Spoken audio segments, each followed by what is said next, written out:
ان آیت کی شان نزول اس آیت کا یہ ہے، سورۃ البقرہ آیت نمبر 62۔ اس کا شان نزول یہ ہے کہ ایک مرتبہ حضرت سلمان فارسی رضی اللہ تعالی عنہ نے رسول اللہ سب کہہ دے صلی اللہ علیہ وسلم کے سامنے اپنے چند ساتھیوں کی عبادت اور محنت کا ذکر کیا، جو ان کے ساتھی ابھی تک مسلمان نہیں ہوئے تھے۔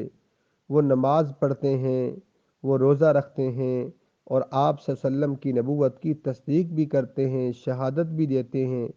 رسول اللہ صلی اللہ علیہ وسلم نے فرمایا کہ وہ جہنمی ہیں۔ پھر اس کے بعد اس آیت کی تلاوت فرمائی۔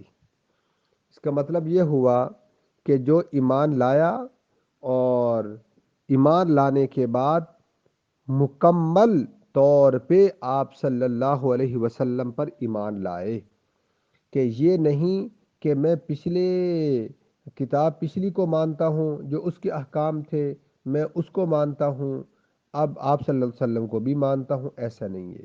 یہ جو آپ صلی اللہ علیہ وسلم پیغام لے کر آئے، جو آپ صلی اللہ علیہ وسلم اس امت کو، آپ کی امت کو جو اللہ تعالیٰ نے احکامات دیے وہ جامع اور مانے ہیں۔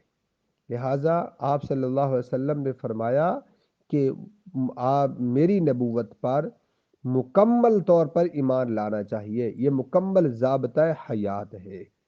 یہ نہیں ہو سکتا کہ کچھ احکام پچھلے کے مان لے، کچھ ادھر کے مان لے، ایسا بالکل نہیں ہو سکتا۔ دوسری بات یہاں ان الذین آمنوا والذین ہادوا والنصارى، یہودی آپ جانتے ہیں، میں آپ کو بتا چکا ہوں آلریڈی، کہ جو حضرت موسیٰ علیہ الصلاۃ والسلام پر جو کتاب نازل ہوئی تورات، اس کو مانتے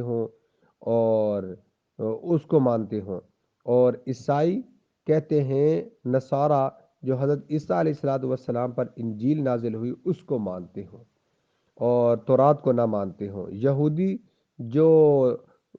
یہودی جو تورات کو مانتے ہوں لیکن انجیل کو نہ مانتے ہوں، اور مسلمان وہ ہوتے ہیں جو سب کو مانتے ہیں الحمدللہ وعامل صالحہ۔ اور صابی یہ بھی ایک اس کے متعدد جو ہیں وہ عقیدے تھے، یہ بھی ایک فرقہ تھا۔